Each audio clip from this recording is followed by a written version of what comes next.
Now, Grimethorpe, Colliery and Dyke, they are two of this nation's finest brass bands. They're going to take to the stage of the Royal Albert Hall in 20 minutes' time. Works ahead by Rafe Vaughan-Williams, Wilfred Heaton and Edward Elgar. First of all, let's hear the bands on their home territory. Lynn Walker takes to the road to discover where there's muck, there's brass.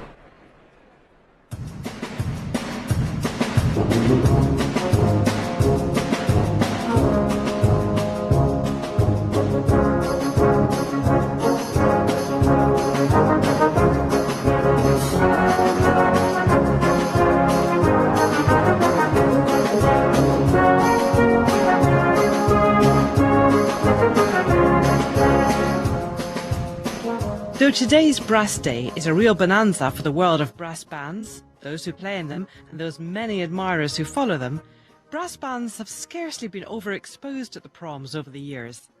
Back in 1974, the giants of the genre, Dyke Mills Band and Grimethorpe Colliery Band, made their highly successful Proms debut.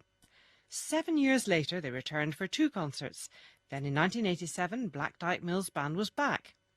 There have been a couple of appearances by the National Youth Brass Band of Great Britain in 1987 and 1989. But it's been 26 years since the 2 biggest names in the brass band world have been invited once more to join forces on the stage of the Royal Albert Hall. Mark Mosley, trumpeter in the BBC Philharmonic, members of whom are featuring in Brass Day, remembers the first time.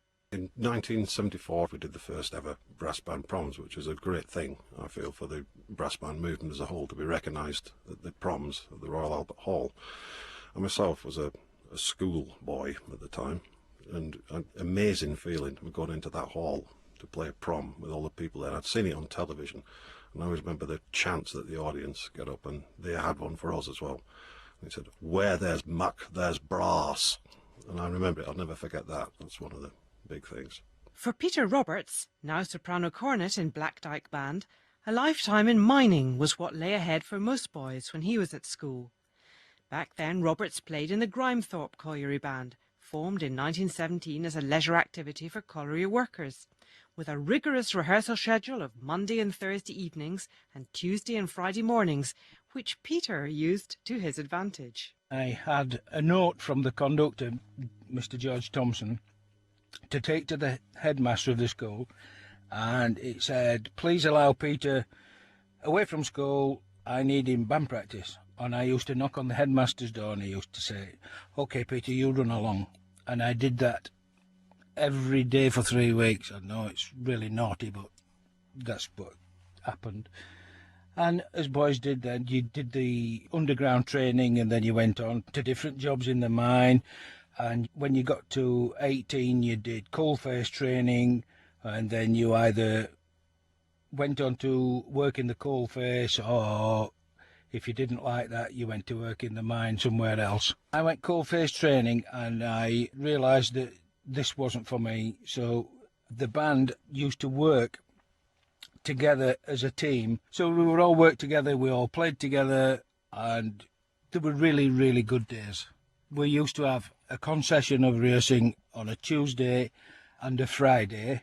We used to be at the mine for 6 o'clock, and then they used to release us at 9 o'clock, and then we'd go straight to the band room, which was in Grimethorpe, and we used to rehearse there until about 1 o'clock, and it was very good.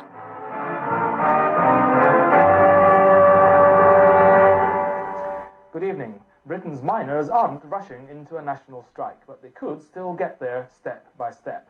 The NUM leader, Arthur Scargill, said today there will be no ballot on all-out action, but he also declared official the strikes in Scotland and Yorkshire and said... The threat of pit closures and endangered livelihoods loomed over the mining industry, impacting on every aspect of people's existences, scarring relationships both in and out of the mines, as Ray Farr recalls with some lingering regret. Now conductor in residence at Durham University, he was musical director of Grimethorpe from 1979, but left in 1984 when the miners' strike began. The miners' strike evokes strong feelings, and I think there are still some people in the Grimethorpe band and around the Grimethorpe area who think very bad of me for leaving the band at that time. Blackleg is the word that comes to mind. but I really shouldn't have left in the eyes of some people when the strike came in 1984. Of course, in 1992, when the pit closed, then of course a lot of people were out of jobs and everybody had to fend for themselves and do what they could to earn a living. So the nature of the band has changed completely. But back in those days, it was solidarity. It was something that really counted, teamwork, and it was a very, very precious, emotive time. You know, I was still conducting the band. I remember we did, my last job was the Aldborough Festival. But for those months that I was conducting, there were no wages coming in, and times were pretty hard.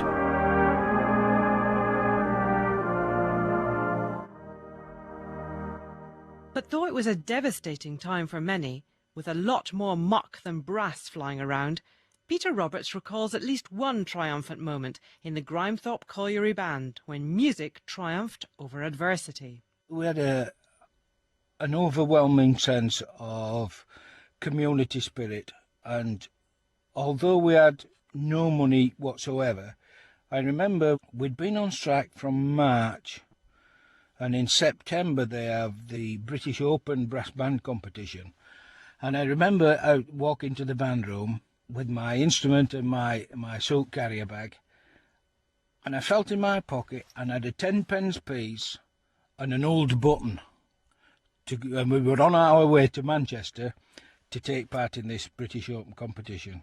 And from that day to this, I'll never know why or how the band played as well as it did, and we ultimately won the senior prize and were declared British Open champions in 1984. Whether it was the old adage of having your backs against the wall and triumphing over adversity, I don't know.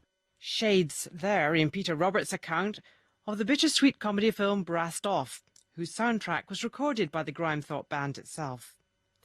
Nicholas Childs, as music director of Dyke Band, conducting here today, played euphonium in the Grimethorpe Colliery Band in 1984. It was during that period that I obviously realised that really music was what was going to get me through this, because it was a difficult time. Everybody in the band, they also were on strike for the full 12 months. And I was part of the band that led all the miners out at Grimethorpe, and I was also in the first line of the brass band that led everybody back in when ultimately they didn't actually get anything more than what they had when they started. In the wake of their champion band, and still the pride of an admiring and single-minded community, the striking miners of Grimethorpe marched back to their colliery. The village has been the most solid in Yorkshire. All bar 40 of the pit's 2,000 men were on strike for a year. Grimethorpe may have won the British Open Championships in 1984, but Dyke Band won back the title the following year, when it was the first band to achieve the Grand Slam by winning the Yorkshire Regional, European, British Open and National Championship contests in 1985. The Dyke Band, dating back to 1816, was formerly the band of the Dyke Mills in West Yorkshire, a company owned by a horn player, John Foster. The original band faltered, but in 1855 Foster and other musicians established the New Mill Band, kitting it out with uniforms made from the mill's own cloth. As the woolen industry declined, however, the band was forced to find a new role, though retaining the same dedication and high standards, looking to the future, as Nicholas Childs emphasises. I'm the music director of the Dyke Band. I've got a sort of 152 years of tradition that I'm proud of, but I realise it's what I do in the future that's really going to count. And when I explain to people, you know, when they go back to the days of when most of the people used to work at the coal mine or work at the woolen mills, of course, what you've got to realise now, they've all had a real demise, and therefore I've got to keep the standard up. Very often people say to me, well, you know, your band's an amateur band. I say to them, they're amateur in status, but Olympians in standard, and they really are world class. So, for instance, a normal person for me now in my brass band travels just over 200 miles per band practice. I have 2 band practices a week. I have around about 55 concerts a year. We have 3 or 4 overseas tours a year. We make around about 7 CDs and at least 1 DVD. And at the end of it, we still manage to find a little holiday for all the band. But that commitment doesn't mean that players don't move between bands, as well as pursuing busy freelance lives, as Roger Webster explained when we caught up with him at Manchester Airport, about to depart on an early flight to a gig in Sicily. Players in brass bands tend to move around quite a bit. They move like footballers, really, without the transfer fees, obviously, or the massive wages. We tend to go where the work is.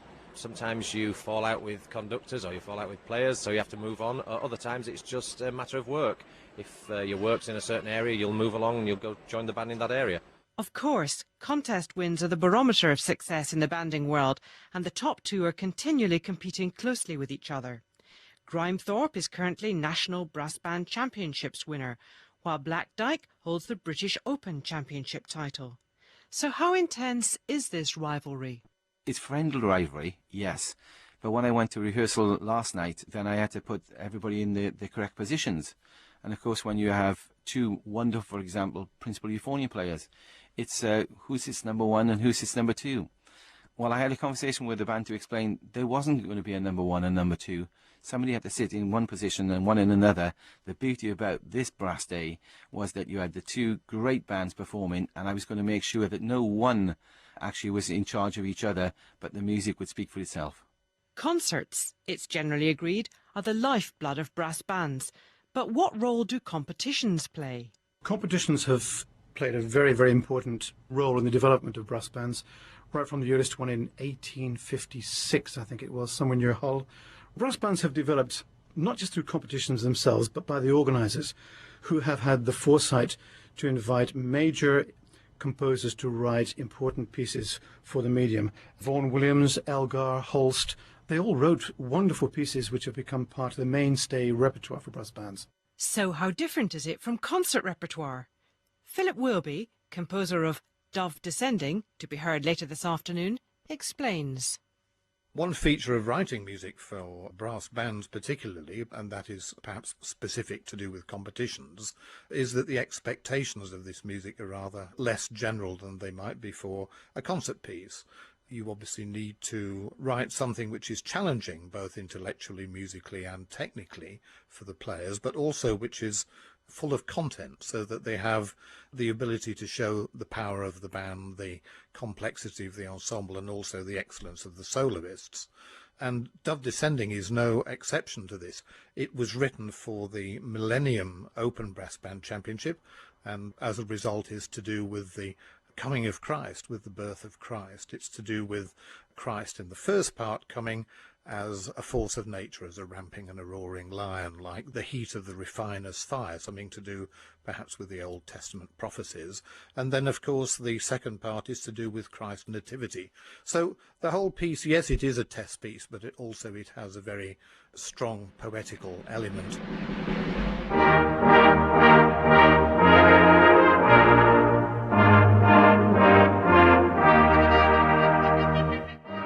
For many people, the closest they're likely to come to brass band music is the sound of the Salvation Army playing well-known hymns, inextricably linking brass band with organised religion. One of the most attractive things about the brass band movement from my point of view, and something which ties in very much with its Salvationist links, is this normality for the image of religion, perhaps more than symphonic music, perhaps rather similar to choral music, in fact, the fact that religious imagery is quite acceptable in this world. And the brass band movement has accepted this Christian doctrinaire philosophy to Dove Descending without question. Wilby draws interesting parallels between sacred and brass band music in the work of the English composer Herbert Howells, whom he knew.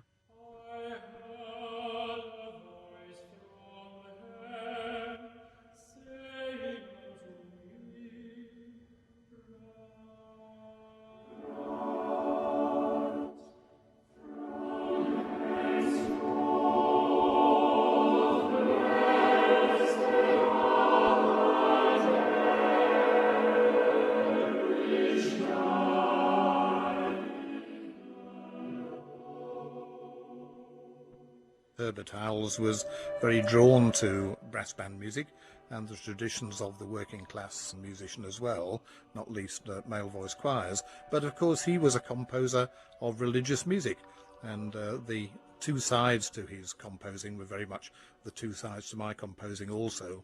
writing a lot of choral music for liturgical purposes squares up very well with my interest in band music. No one in the brass band world underestimates the role of Elgar Howarth in bringing in modern composers. Over 35 years since he first became musical advisor to the Grimethorpe Colliery band, Howarth has radically overhauled the brass band repertoire, introducing a wide range of contemporary styles. Ray Farr.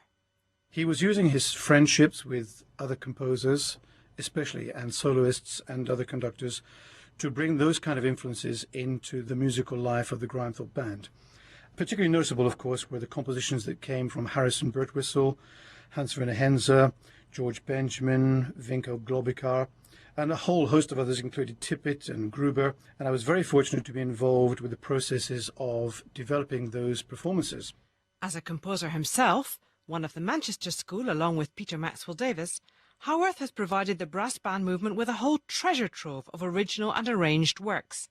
Like Haydn at Esterhazy, Howarth penned music for immediate use, the ink still wet on the paper of pieces freshly composed for his band.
And that was part of the enigmatically titled Songs for BL by Elgar Howarth, used as a test piece for the 1995 National Championships. So, as well as broadening its horizons, increasing its repertoire and extending its reputation, the brass band world has become far less parochial. There is increasing participation internationally, including Australia, which hosts its own national championships, and interest from some unlikely cultural quarters. Brass bands over in Australia and America, of course, and more recently on the continent, are developing a brass band style and a repertoire which is becoming almost universal. Also, just a few months ago, I was conducting a band in Italy. A brass band in Italy? You wouldn't think it possible.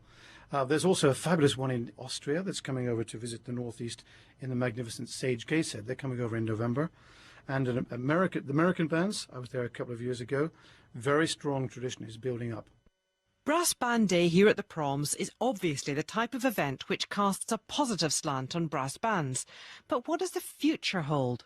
A lot, according to Peter Roberts.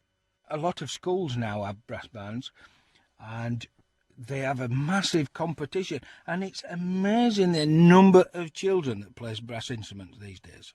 Amazing. I'm talking thousands of youngsters that play brass instruments, and they're all proud to do it. Now, where they go when they've left school, I don't know, but when they have the schools championship, there are thousands of them, thousands. So, with a new generation of brass band players emerging, what lies in store for the brass band movement? It is some 25, 28 years since one of our major bands appeared at the Proms, and many people would think that, like Provençal cooking or German wine, this is a regional speciality to be absolutely proud of, and yet, as always, the musical institution in England tends to favour the orchestra, because Brahms wrote symphonies for symphony orchestras and didn't write anything for the brass bands. Sounds like there'll be plenty of support for a more regular blast of brass band here at the Proms, and after today, even more followers, for a movement whose roots in the north of England have now spread far and wide. And for those who still haven't always, or even ever, thrilled to the sound of a brass band, Roger Webster and Nicholas Charles have some encouraging words. If you've never heard a brass band before, or if you've only heard them once in a park or something like that, give them another go. I'm sure you'll be surprised. Be brave and go and listen to a band in a different setting. Try and listen to one of the good bands, the top bands, and perhaps you'll be a convert. Certainly, when you come to a concert with Black Dyke, you will be taken on a journey. That journey can be something that is exciting, it can be emotional, but one thing's for certain, when you leave a Black Dyke concert, when you leave a brass band concert, you come out with a smile on your face. Nicholas Childs, conductor of the Black Dyke Band, ending that overview of brass bands in Britain and further afield. The presenter was Lynn Walker and the producer in Manchester was Nick Holmes. Performances by Black Dyke and Grimethorpe both ahead in the next part of our Proms Brass Day, live from the Royal Albert Hall this Saturday afternoon.